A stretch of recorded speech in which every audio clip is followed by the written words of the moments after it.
पूरे हिंदुस्तान में विश्वकर्मा समाज की आबादी बिहार में खासकर जनगणना के हिसाब से 7.5% है। विश्वकर्मा समाज 5 भागों में बटा हुआ था, बढ़ई, लोहार, सोनार, कसेरा, ठठेरा, कुम्हार, लेकिन सब अलग अलग थे। तो आज समय की मांग है और परिस्थिति है कि जिसकी जितनी संख्या भारी उसकी उतनी हकदारी।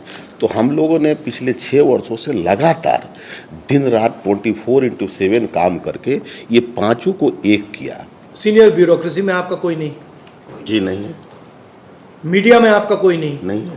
कॉर्पोरेट इंडिया में आपका कोई नहीं? नहीं है। हायर जुडिशरी में कोई नहीं? नहीं है। सीनियर जनरल्स में कोई नहीं? आपको ये सवाल पूछना है कि हिंदुस्तान का जो पूरा स्ट्रक्चर है उसमें हमारे लोग क्यों नहीं है? पावर स्ट्रक्चर हिंदुस्तान में हम 100 साल पहले आते तो सारा का सारा फर्नीचर ये बढ़ाई लोग बनाते थे। सही बात है। एक मतलब अगर ये बनता तो बढ़ाई बनाता था, वो बना तो बढ़ाई बनाता था, वो बना तो बढ़ाई बनाता था। जी जी, राइट। वो आपकी जगह खा गए, खत्म। आपकी जगह ले ली और चाइना के बढ़ाइयों को पकड़ा दी। जी, मार्केट को पकड़ा दी। मार्केट को नहीं, चाइना में बढ़ाई काम कर रहा है। चाइना में बढ़ाई भी काम कर रहा है, लोहार भी काम कर रहा है, सुनार भी काम कर रहा है, कुम्हार भी काम कर रहा है, कसेरा भी काम कर रहा है। उधर की कंपनी उसकी है। ये जो पूरी जापान में इंडस्ट्री है इंजन बनाने वाली, ये पता है कौन चलाता है?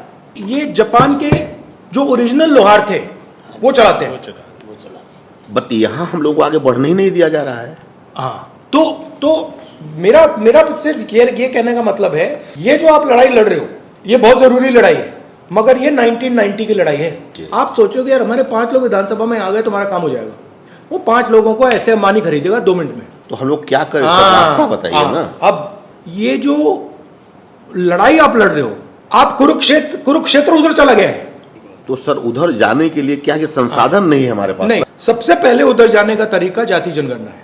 जाति जनगणना में मैं क्यों प्रेशर डाल रहा हूं? क्योंकि मैं जानता हूं जिस दिन जाति जनगणना टेबल पे आ गया मामला ही खत्म, उस दिन आपके सब लोगों को पता लग जाएगा यार ना हम शिक्षा के सिस्टम में हैं, ना हम स्वास्थ्य के सिस्टम में हैं, ना हम कॉर्पोरेट इंडिया में हैं। नहीं सर, हम तो मेरा कहना है मैं आपकी पूरी मदद करूंगा कि आपके एमएलए बन जाए, बट जब तक आप वो बड़ा सवाल नहीं पूछोगे तब तक आपका होने वाला कुछ नहीं है। बड़ा सवाल है कि हिंदुस्तान का जो पावर का सिस्टम है उसमें आपको कैसे घुसाया जाए जी।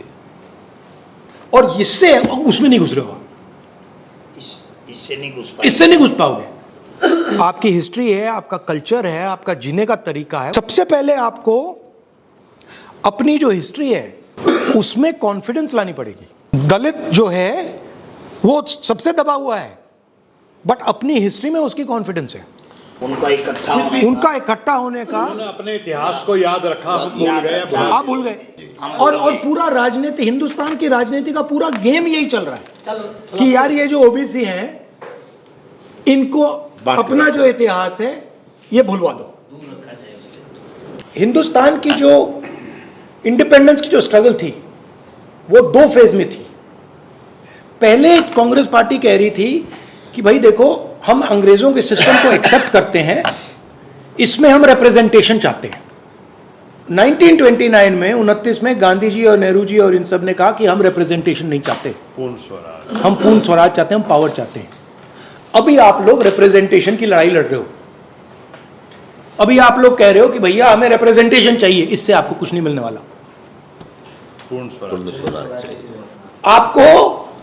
आपको अभी आप पावर के लिए नहीं लड़ रहे हो, अभी आप रिप्रेजेंटेशन के लिए लड़ रहे हो। मतलब पावर यहां पे है, आप कह रहे हो यार 2 कुर्सी हमें दे दो, भागीदारी हो जाए थोड़ी सी 2 कुर्सी दे दो। आपने मुझे बोला जी कि भैया हिंदुस्तान में कि 5000 एमएलए है, हमें 5 दे दो, मतलब 1000 में से 1। राइट। आप मेंटली रिप्रेजेंटेशन के लिए लड़ रहे हो, पावर के लिए नहीं लड़ रहे हो। जब तक आपने ये अपने माइंड में नहीं बदला कि मैं रिप्रेजेंटेशन के लिए नहीं लड़ रहा हूं, मैं अपनी हिस्ट्री के लिए लड़ रहा हूं, मैं पावर के लिए लड़ रहा हूं, तब तक ये गाड़ी आस्ते आस्ते आस्ते आस्ते आस्ते चलेगी, थोड़ी देर बाद ठक रुक जाएगी। आप जो लड़ाई लड़ रहे हो आप बहुत कम स्पेस के लिए लड़ रहे हो। आपके माइंड में ये सवाल नहीं उठ रहा यार ये छोड़ो यार, मैं एक कुर्सी नहीं मांग रहा, अब मैं आधी टेबल मांग रहा हूं। जब तक आप आधी टेबल नहीं मांगोगे तब तक आपके लोग आपके पीछे नहीं खड़े होंगे, क्योंकि वो सोचेंगे यार ओबीसी वर्ग सोचेगा यार ये तो मतलब हम 50% ही 2 कुर्सी मांग रहे हैं यार। मेरा लक्ष्य है कि कांग्रेस पार्टी की जो लगाम है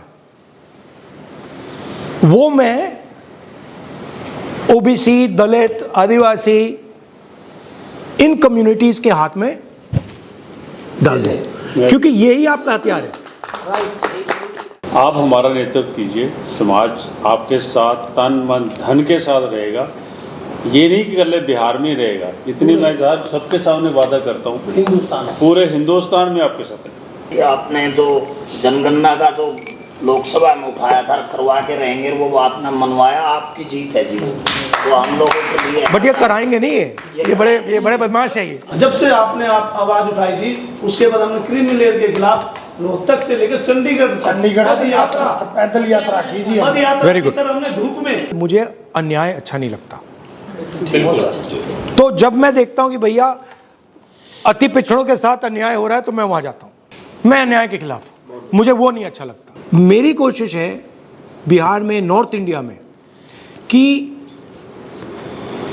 जो अति पिछड़ा वर्ग है उसको रिस्पेक्ट मिले, उसकी जो हिस्ट्री है, उसका जो ट्रेडिशन है उसको रिस्पेक्ट मिले, और उसकी जो ओरिजिनल जड़ है जो बीजेपी आरएसएस लोग काट रहे हैं उसे एक बार फिर मतलब मजबूत बनाए।